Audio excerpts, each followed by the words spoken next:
We are excited to kick off our next panel on AgTech solutions that are combating climate change. Again, our panel will be moderated by Scott Amix, Managing Partner at Astor Perkins, and Scott will be joined by Karn Manhas, CEO of Terramera, Brad McNamara, co-founder and former CEO of Freight Farms and CEO of Morrissey Market, Jake Felser, CTO of Freight Farms, and David Hamilton Nichols, family office and impact investor. Thank you all for joining us, and Scott, over to you. All right, great. Thank you so much, Christine. I appreciate it. And welcome, Karn, Brad, Jake, and David. This is a powerhouse, really. So we're so excited to have this panel. So why don't we start with Karn, and we'll just kind of make our way. If you could introduce yourself as well as your company. Please, Karn. Great. Thanks, Scott. I'm Karn Manhas. I'm the founder and CEO of Terramera. Terramera has been around, it started actually out of an argument out of college, and it's been around now 11 years. We're really focused on climate smart technologies to using computational chemistry at the core and deep neural networks and deep learning to really understand both chemistry and how it affects biology from the lab to the field. So we have two areas of business. One is green chemistries that are focused on reducing the synthetic chemical use in agriculture. Our goal is to reduce that 80% over the decade ahead. And intelligent agriculture, which is focused on digital solutions to really quantify what's happening on the field and support the transition to regenerative agriculture, which increases the resilience of farmers in soil, focuses on soil health, and helps sequester carbon out of the atmosphere into the soil. And as part of that, we've really focused on utilizing our tool sets to accurately and cheaply understand the level of carbon that's in the soil and the amount of carbon that's being sequestered through good farming practices. Amazing. Thank you very much for that. And Brad, please.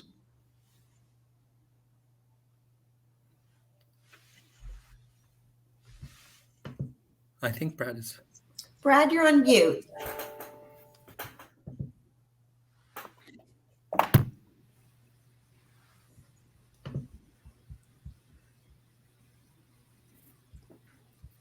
All right. So while he's working out his audio, let's head on over to Jake. Jake, please go ahead. Sure. I'm with Freight Farms, which was a company founded by Brad about 10 years ago. And our mission is to build the global infrastructure for local food. So our primary product is a turnkey hydroponic farm inside of a shipping container. Talk about kind of the sustainability impacts there, but at a high level, we use about 99% less water than traditional agriculture, 98% less land, and no pesticides as well. So Karn, very glad to hear about your work. This is something we value hugely.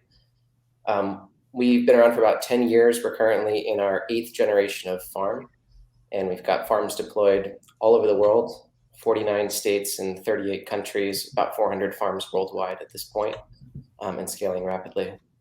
Amazing. And Brad, are you able to get your audio working? All right. It looks like maybe what I would suggest is to just join back in, and hopefully that will work itself out. All right. So why don't we head over to David? David, please go ahead. My family actually has been in agriculture for generations. That's how we started out here when my great-grandfather came to Southern California. So I'm coming at it not as a founder of a company, but as someone whose family has had real-world experience in farming. And if you go back before that, even in Canada, so many generations of farming. So that's, and I'm invested in a number of tech companies, but ironically, not anything in AgTech. Well, we will go ahead and change that soon enough. Well, let's start with kind of a big picture. So I think while it seems obvious, it may not be obvious to everyone as to why it's so important to focus on agriculture when we talk about climate change action. Again, this is open to anyone, but if you could jump in as to talk about why should we work on the land and food as one of the key areas for reducing carbon footprints? Maybe I'll jump in here. Carbon. There's a lot of conversation today about carbon and climate. And carbon's not a bad thing. It's a resource. The problem with carbon right now is there's too much carbon in the atmosphere. But carbon is also the source of life. We're carbon. Carbon is the backbone of life. We're carbon life forms. Plants are. Our entire world is. And the difficulty is that we've as a biologist, you see how we've interacted with our environment, and when you see systems like this where there's too much carbon that's in the atmosphere, or you see in agriculture other problems like pests, the issue is that the system has gone out of balance. And what we need is actually to understand the balance of how we interact with our environment and our lands, our food systems. And agriculture is a critical piece of that. Agriculture is about half of the arable land in the world. It's $1 trillion industry. We all need to eat. And so oftentimes it gets a pass, but agriculture today accounts for, well, it depends on who you look at, but up to a quarter of emissions. And yet it doesn't need to be that way. It actually, the natural system of agriculture and plants actually is designed to pull carbon out of the atmosphere into the soil, where too much, while too much carbon in the atmosphere is bad, too much carbon in the soil is fantastic. We want too much carbon in the soil. It is what is, feeds the soil systems and plants and eventually us, and results in more resilient lands, more resilient farms, higher productivity, more nutritious foods, and higher profits for farmers. So the focus that we have is trying to understand, what activities help optimize the sequestration of carbon into the soil, how we can help farmers with tools to understand how to do that, and focus them on their profits, because as they start taking making these changes, they actually increase their profits and resiliency by sequestering carbon. So really, agriculture is at the center of all of this, and really a solution to some of the biggest problems we have. Today, we're eating our planet to death, but we can actually eat it back to life with making some changes in our food system. Amazing. And let's see, Brad, are you back with us? I believe so. If you All can right. hear me now. There we go. Yeah. Fantastic. So, Brad, if you could go ahead and introduce yourself, and both in the context of freight farms, but also Mercy markets. Sure. So, like Jake said, we got started about 10 years ago. My co-founder John and I, we came out of the idea that the population was eating more, was focused more on locally and organic produced goods, moving more into cities, want to know where their food is coming from. Originally explored the idea of rooftop greenhouses and the like, and realized there was a massive opportunity to apply and develop technology to empower people to become farmers in a more efficient way, locally, regardless of the climate they were in. And so that was really the mission that was born with freight farms and pursued to this day, which Jake talked a little bit about. My journey personally, jumped in and started freight farms. Dedicated about a dozen years of my life to that space. Prior to freight farms, I had been in marketing and had started a marketing company working with large CPG brands and the like. And it led to my current company, Morrissey Market. The big idea is we're rethinking retail grocery, a la e-commerce home delivery, with one of the core tenets being high quality, transparency, and alignment. So the ability to align our customers, the retailer, and the producers. So the customers that are demanding things that are locally grown, regional, more sustainably and ethically produced and sourced, we then pass that through and connect with producers on the regional and national scale that are meeting that need, and connect the two in a really nice way and a really nice experience. I love that. Farm to table. Absolutely. Thank you so much for that, Brad. Let me move over to David, and love to kind of get your thoughts, because you have had generations in farming, there's got to be some philosophies, principles, as well as just, farming is just hard work, right? So as you think about kind of the next era of farming or agriculture, what are your thoughts? Well, that's glad you asked that of me, as I say, because I don't have the founder of a company experience, but I have those generations of experience lean on. A lot of, as you said, hard work. I think in the future, you're going to see a lot of the families transitioning out of that farming and going to corporate jobs. You see a lot of as the older generation passes, some of the farming is going to become more big companies involved and fewer family farms. That's one change that we're going to definitely be seeing.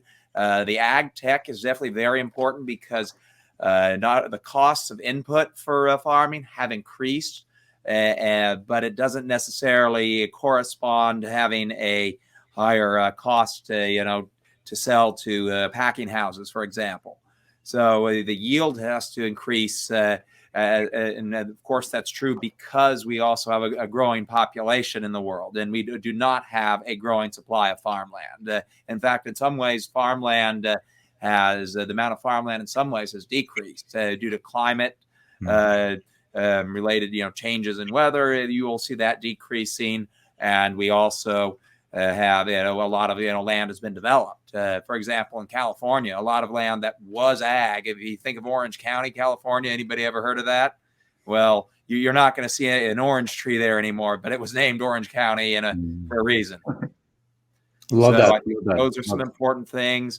Also, anything that can, we would be on board generally with things that would increase production, but also, help maintain the soil. Because if you go back historically,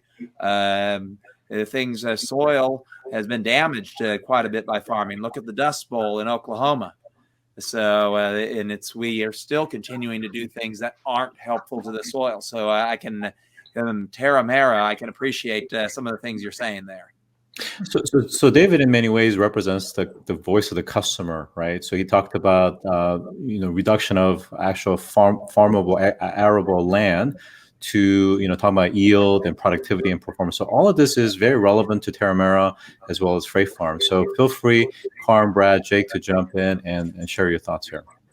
Yeah, I think if I may, everything you said, David, really just resonates, right? Because part of what Freight Farms is about is being able to grow anywhere. And, the controlled environment agriculture space isn't yet mature enough where the economics make sense necessarily to grow in the Salinas Valley, for instance, right? But the economics make sense in a lot of other places, basically anywhere where one of your core resources is constrained. And that resource might be land. Like people think of CEA as being very urban because land is constrained, but it can also be light. It can be temperature, growing season. It can be water. We're very efficient in all of those ways. So that's really something that we talk about a lot, right? We've got a lot of customers, for instance, on islands where water is limited and land is limited. We've got a lot of customers in the far north where light is limited, temperature is limited. One other thing you mentioned that I wanted to touch on is that generational aspect of farming.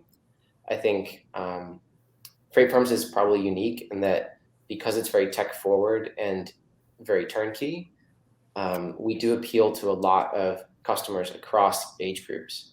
And so I don't know the exact stat, but I have a suspicion that the average age of a freight farmer is substantially younger than the average age of a soil farmer.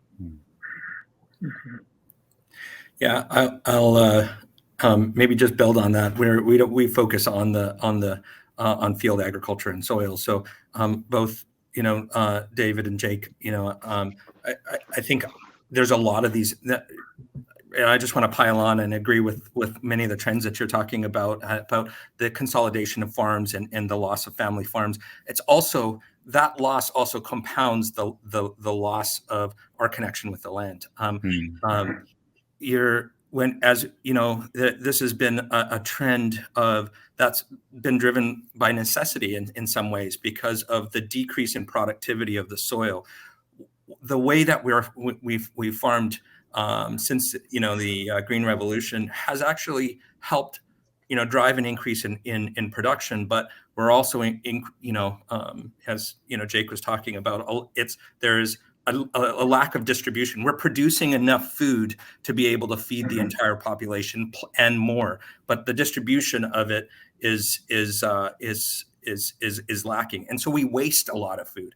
The equivalent of today, the amount of food waste, you could take the entire 48 lower United States and the European Union, turn it all into farmland, grow food for a year, and then plow it back into the land. That's how much food that we're wasting as a planet every single year. So the question is, we have been driven by this focus on yields, and that yield, circle is actually driving agriculture, not to, initially to try to feed the population, but like I said, we're growing enough food, and yet we still have almost 1 billion people who don't have enough food to eat. And so the answer to that is really getting back, and one of the key things is getting back the productivity of the land. And the way that we're doing farming today is more akin to mining than it is to actually a balanced ecosystem and farming. And so I would say that the critical thing that is going to change over the next 10 and 20 years is we're going to need to change the way that we actually understand the systems of agriculture, in-field agriculture, the importance of soil, and really rebuilding the soil so that it can be the source of higher productivity of our food. And we don't need to juice it with more and more fertilizers to get the level of productivity that we have, which is what, those costs are what's driving family farms and younger people out, because it's become a system of just doing rather than, farming. Or farmers have turned into, machines and workers rather than really understanding the land. And I think that's going to change as we start, as people start getting their head around regenerative agriculture. And that's where technology is really important to help in that transition and help understand these complex, how these complex variables and how our activities are actually affecting soil health and crop health. And we're trying to build the tools to allow farmers and anybody to understand the soil health and plant health effects of their agronomic activities. And Brad, did you want to add anything else? Yeah, I mean, just briefly, it's been a really fascinating journey. Obviously, from Freight Farms, on the production tech side, all the way through where we are with Morrissey Market. Distribution and food waste is a massive problem. We all know that. And so what's been really, an exciting part of the Morrissey journey here has been partnering with those in the infrastructure distribution space to more efficiently connect them to customers as well as producers, and bring everybody into the conversation where, customers no longer want flashy marketing that just says natural, that means nothing on the label. They actually want to know where it was produced, how it was produced. I think, call it alternative foods, what have you, is now a mainstream thing, be it mycelium-based meats, indoor grown produce, regenerative agriculture. Customers actually care, and they're looking for those things. And the existing institutional or industrial supply chain isn't really set up to efficiently adopt those and bring those into play for the customers, at the detriment to the producers, to the retailers, and ultimately to the customers. And so it's been a fun journey to see the whole process and now be on this end of it and say, okay, like everybody here on this call has a role to play in solving those issues, from sustainable production through food waste, through, providing the customers, what they want, a nutritious, well-grown or well-produced item. So I want to go back to Karn and David. So Karn, if you could address a little bit more specifically around your technology and how you guys are addressing this kind of, soil and regenerative farming issue. And David, if you could respond to Karn in terms of his technology and whether, that's going to be well received by farmers. Yeah, Karn, absolutely. Thanks, please. Scott.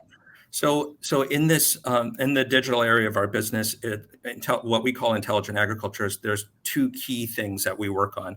One is building out tool sets to help and support the transition of of current practices to regenerative.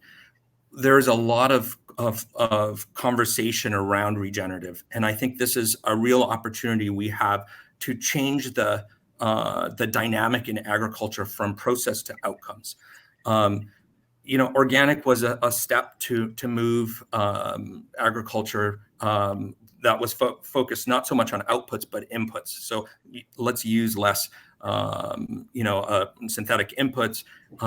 And what regenerative has is an opportunity to focus on outputs. So it's not about the process a farmer is taking, but actually the outcomes that they get as a result of it in terms of nutrition, protein content, whether there's any residues, their carbon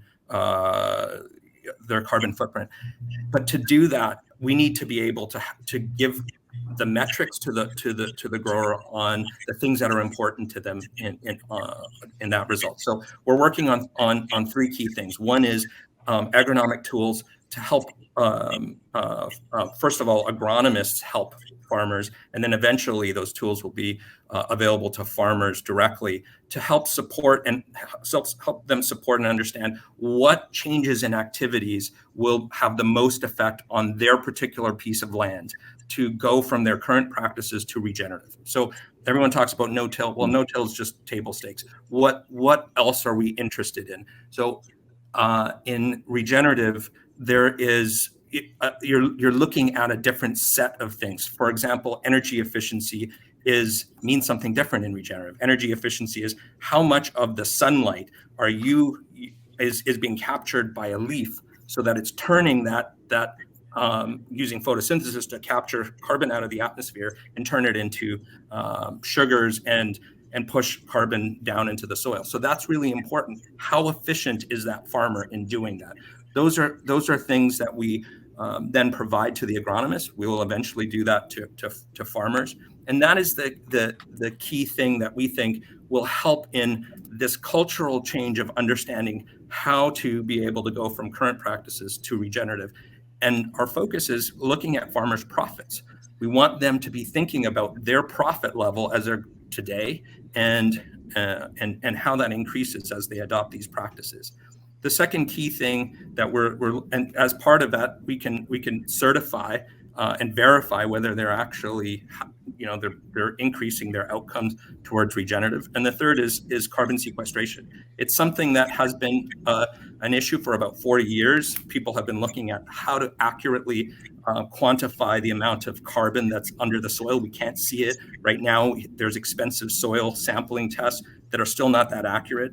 And so we've developed a system to quantify soil carbon, not only the organic carbon, but also the mineralized carbon. That mineralized carbon is the very stable carbon that stays in the soil as well. And I think by allowing farmers to understand what their baseline is and then how their practices are changing that, really gives them the metrics. Like we think in business, what are the key metrics that give us information about the health of our business? These are the key metrics that farmers will need to understand to see how well they're doing in their practices, and then eventually advise them on how to increase those key metrics. And David, if you could respond with your comments based on what you heard. Well, I think you make some very valid points. What's going to be key in getting farmers to adopt is really how it's pitched in some ways and what you can show, because farmers generally are pragmatic. I think of my dad and my grandfather. I mean, I'm not actively, out in the field farming, but my dad and my grandfather still did some of a fair amount of that, and it's a very pragmatic view of things. And if it can be shown that, yeah, this works, and yes, this is going to increase the profitability, they will buy it and deal with it. If they think it's just some new tech thing, and especially the older generation of farmers, I think with the younger generation, they will bite more likely on something that's new. But if you're dealing with some of the patriarchs of the family still, you're going to have to convince them. Like they say about people from Missouri being the show me state, you're going to have to show them. And if it can, and I personally, as you know, dealing with a lot of climate things in my portfolio of startups, I mean, I can see the benefit from that, from sequestering the carbon in the soil. I can see the environmental benefit and can see that, yes, there could be carbon markets where a farmer could make more money by an additional source of the revenue. However, some of the average farmers, like especially the older generation, are going to have to be walked through that a lot more slowly and have that explained before they are going to buy it. Because, as I say, the pragmatism is a big point. Amazing. Great. Thank you for that. And then going back to Brad and Jake, can you guys talk about kind of the core, let's call it the secret sauce or IP, what makes Freight Farms so unique?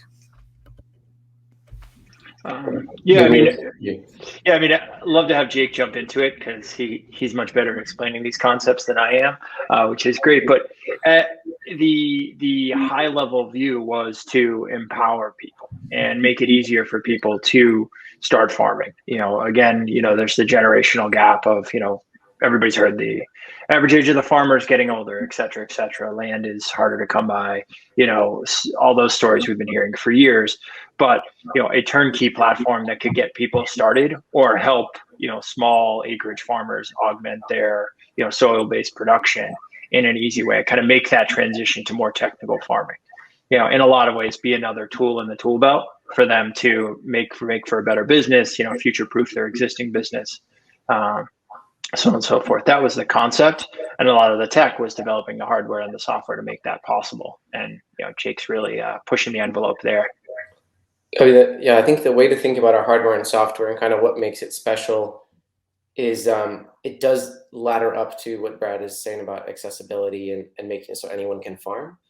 On the hardware side, we've built very cost-effective and high-performance hardware systems, specifically around lighting, around HVAC. Energy efficiency is hugely important for both of those systems, as well as a control stack that really allows flexible cloud-based and local control of essentially anything in your farm.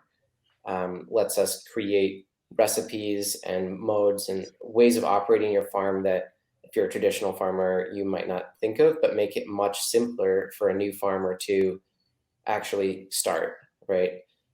It's not to say that you don't need to know anything about plants to get started with a freight farm. Like, there's definitely still a benefit to having an interaction with the plants and understanding that connection, but you do not need nearly as much capital or education as with soil farming.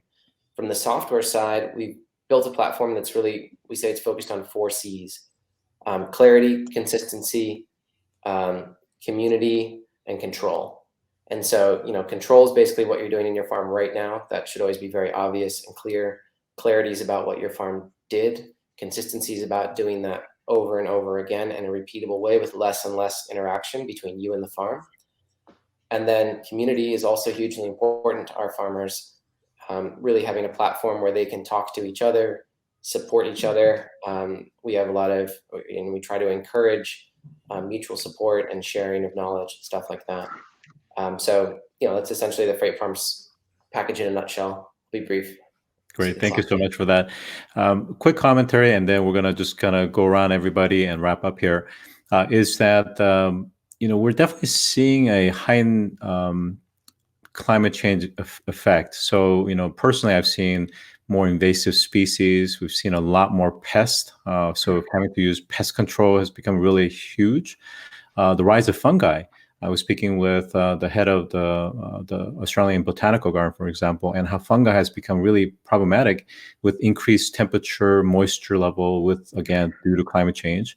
So we're having a lot of more reasons why we need to use more, unfortunately, pesticides and so forth. But again, this is where Terramera comes in, right?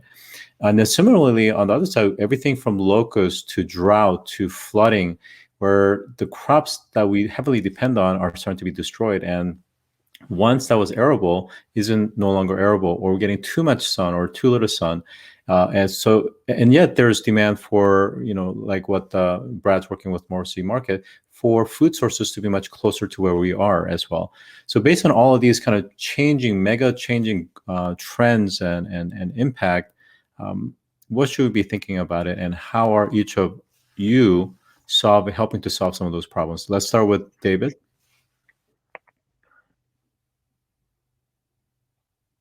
David, you still with us? Unmuting there. Now You're on mute. Okay, there we go. Well, I personally, as I say, I am not an active day-to-day farmer myself, but I do see that all of the trends that you mentioned are definitely happening, and I would definitely appreciate seeing that there is now a shift away from what some of the heavy pesticides, and more we see the plant-based and also biologic using insects to feed on the other pests.